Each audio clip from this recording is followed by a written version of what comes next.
Good evening, students. The topic for my today's presentation is biopesticides. Bio means something living. Pesticide means that kill the pest. So, biological control of pest and diseases. Inorganic farming में हमने किस तरह से pest को control करना है, लेकिन natural way से, ठीक है, so that it should not be harmful to the environment. Biological control came from natural method of pest control. कि नेचर से हमने क्या लेना है, कुछ लिविंग चीज़ों की हेल्प से हमने जो है पेस्ट जो हैं, जो फसलों के कीड़े हैं, उनको हमने पेस्टिसाइड्स या केमिकल्स हमने यूज़ नहीं करने, हार्मफुल केमिकल्स हमने यूज़ नहीं करने, लेकिन उसकी जगह हमने नेचर से ही कुछ ऐसी चीज़ें लेनी है जिनसे जो पेस्ट है या कीड़े हैं वो फसल के हम ख़त्म कर दें, ताकि हमें सिंथेटिक पेस्टिसाइड्स या केमिकल्स जो हैं वो ना यूज़ करने पड़े. सो 35 ईयर्स पहले क्या था कि जो एग्रीकल्चर है उसमें सबसे ज़्यादा पॉपुलैरिटी आई है इको फ्रेंडली प्रिंसिपल्स की. इको फ्रेंडली मतलब जो एनवायरनमेंट को हार्म ना करे, एनवायरनमेंट के लिए अच्छे हों. तो ये ऑर्गेनिक फार्मिंग के प्रिंसिपल्स हैं, ये कॉन्सेप्ट्स हैं. So these principles of organic farming, इसकी कौन सी अप्रोचेस हैं? दो मेन अप्रोचेस हैं. Number 1, use of natural enemies of the paste. कि जो हमने पेस्ट हैं उनके जो नेचुरल एनिमीज़ हैं, जो उनके दुश्मन हैं, जो नेचर में ही हैं, उनका यूज़ करना. और सेकंड जो है कि हमने प्लांट बेस्ड या नेचर बेस्ड जो केमिकल्स हैं उनको यूज़ करना, ताकि इन्वायरमेंट ख़राब ना हो. आई रिपीट, ऑर्गेनिक फार्मिंग में पेस्ट को कंट्रोल करने के लिए हम बायोपेस्टिसाइड यूज़ करेंगे. और वो बायोपेस्टिसाइड जो हैं, they are of two types you can say. One is the use of natural enemies of the pest के जो नेचुरल एनिमीज़ हैं उनको यूज़ करना. और सेकंड जो है, हम प्लांट के एक्सट्रैक्ट या प्लांट से ही केमिकल्स लेकर, नेचुरल केमिकल से पेस्ट को किल करना. तो पहले हम डिस्कस करेंगे natural enemies of the pest. कौन होते हैं natural enemies of the pest? जो नेचुरल एनिमीज हैं वो क्या है? एक प्रिंसिपल है नेचर का, live and let others live. So इस प्रिंसिपल के बेसिस में जो pest lives as a part of agricultural ecosystem. जो एग्रीकल्चर हमारा इकोसिस्टम है, जो नेचर का एक साइकिल है, उसमें जो पेस्ट हैं that is there. But in pest जो हैं इनकी भी एक बहुत ही इम्पोर्टेंस है, सो दैट जो पॉपुलेशन का बैलेंस है वो बना रहे. So many living members of the ecosystem are natural enemies of the pest. और इन जो लिविंग मेंबर्स हैं, लिविंग मेंबर्स को यहाँ पे ये बोल रहा है कि जो नेचर में ऑर्गेनिजम्स हैं उनका उनके जो है नेचुरल एनिमीज भी हैं, सो दैट की जो पॉपुलेशन का कंट्रोल है वो बना रहे. So when a paste population overtakes the population of others, it damage the crops. अगर पेस्ट पॉपुलेशन जो है वो बढ़ जाएगी तो उससे सबसे पहले नुकसान किसका होएगा? क्रॉप्स का.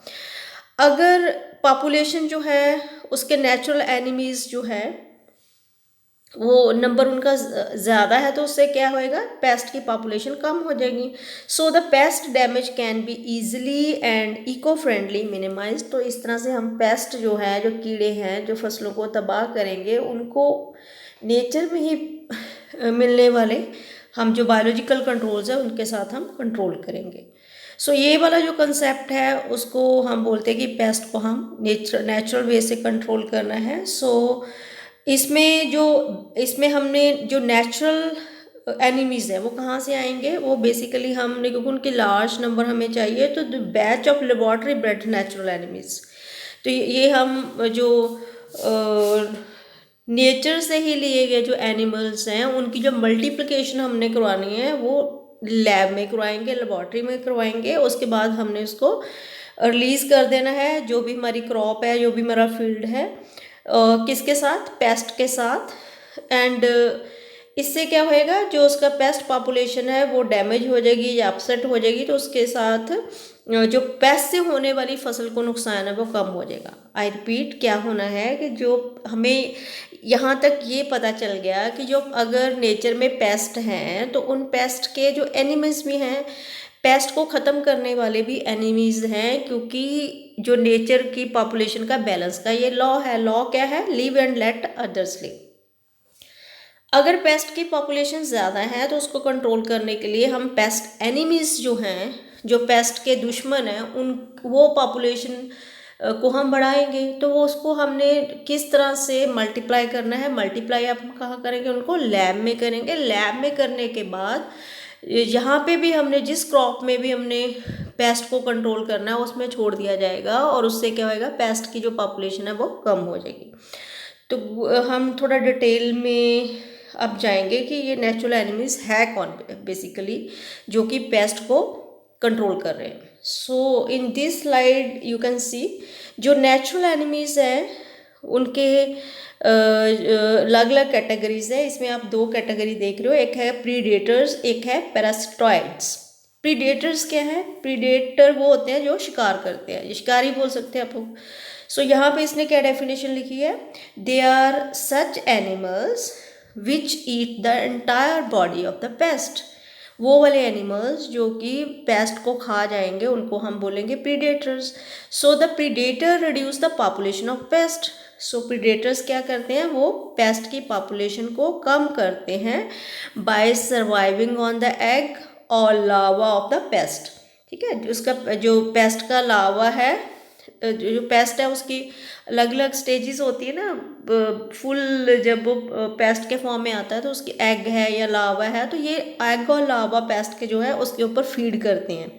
सो इसमें अलग अलग डेफिनेशंस है। जो एग के ऊपर प्रीडेटर्स हैं, जो लावा के ऊपर है। एग के लिए आप एग्जांपल है, ये इस एग्जांपल है क्राइसोपर्ला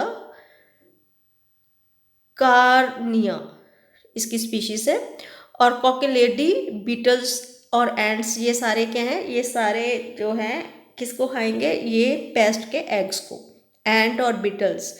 तो लार्वे में जो एग्जांपल्स हैं वो है साइक्लोकार्पस निग्रिटा, ये स्पीशीज है निग्रिटा, और काइलोमीन्स सेक्सा मैक्युलेटा एंड कॉक्सिनेला सेप्टम पंक्टेला। सो ये जो है, ये सारे जो हैं, these are the different larva predators. तो पैरास्टॉइड्स क्या हैं?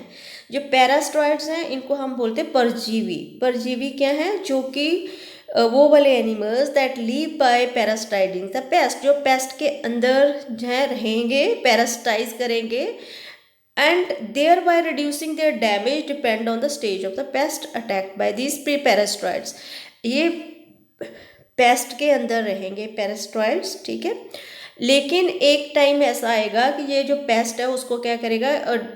अटैक, पेस्ट को ख़त्म कर देगा, अटैक बाय दिस पैरास्टॉइड्स। और जैसे जैसे ग्रो करते रहेंगे, ग्रो करने के बाद जो पेस्ट है हमारा वो क्या होगा? बर्स्ट कर देगा, क्योंकि उसके अंदर क्या ग्रो कर रहे हैं? पैरास्टॉइड्स।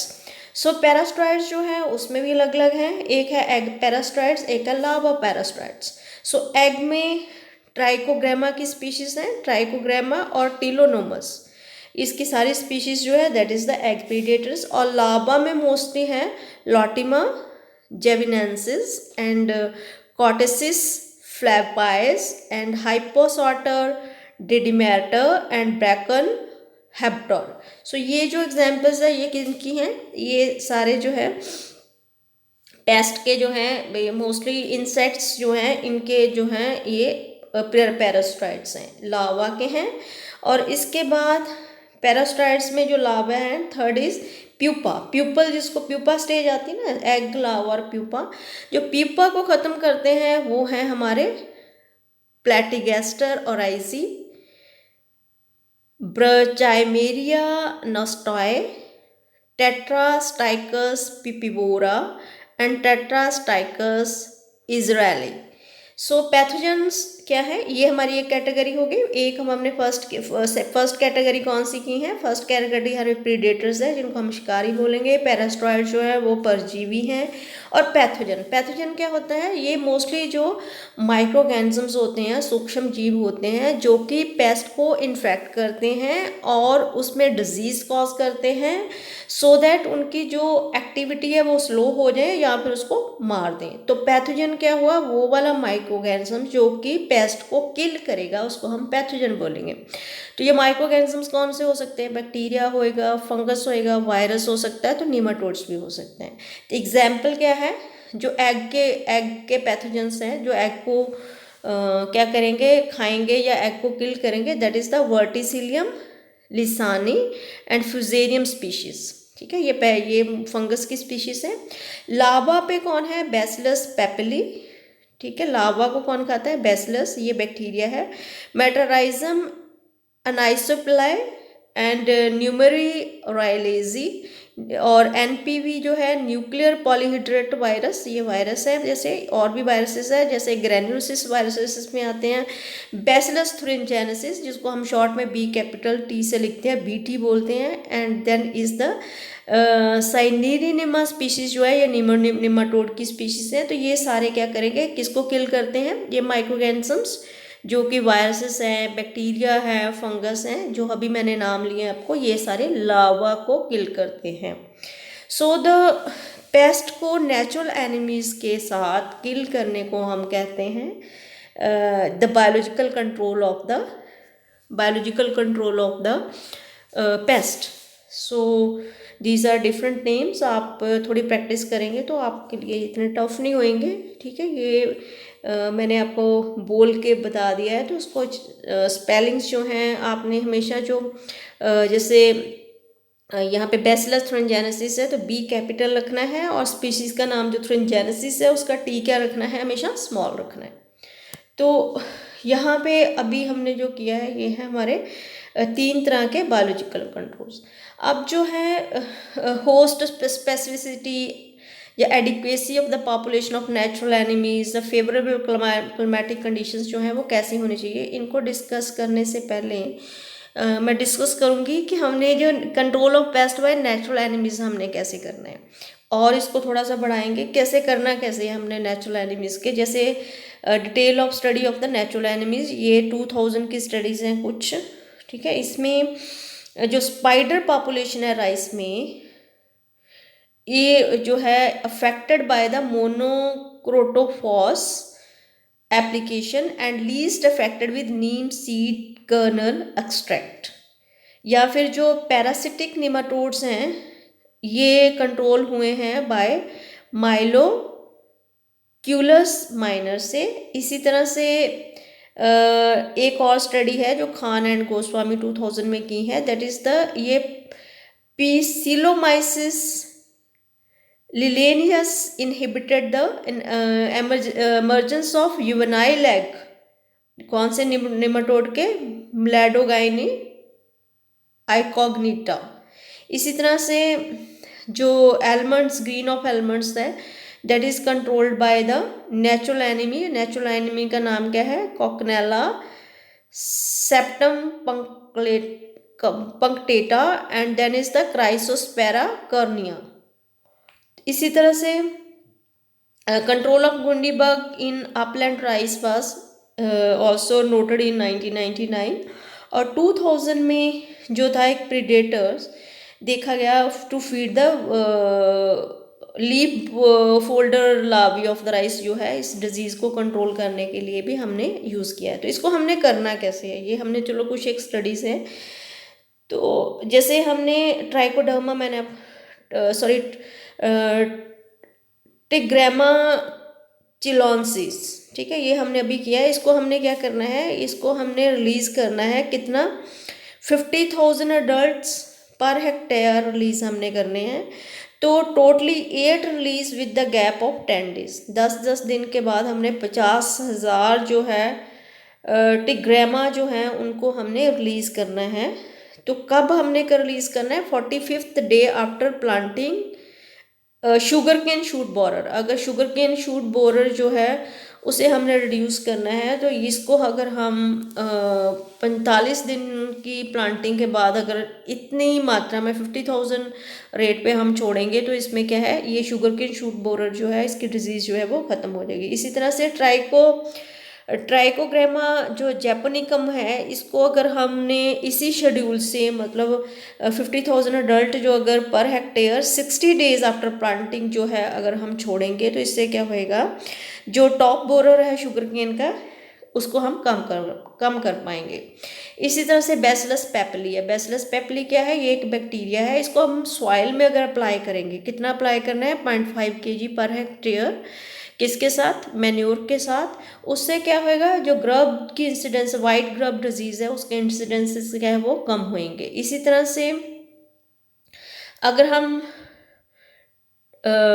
ट्राइग्रामा चिलोनिस जो है या जपैनिकम जो है, सेम जो 50,000 वाला अडल्ट पर हेक्टेयर रिलीज अगर हम करेंगे तो totally 6 release with the gap of 7 days. मतलब हम अगर 6 टाइम्स इसको करेंगे, 6 टाइम्स छोड़ेंगे with the gap of 7 days, 7 दिनों के गैप से अगर हम करेंगे तो 20th day, starting from 20th day after planting can reduce the paddy yellow stem borer. Paddy yellow stem borer जो है उसको ख़त्म कर देगा ये।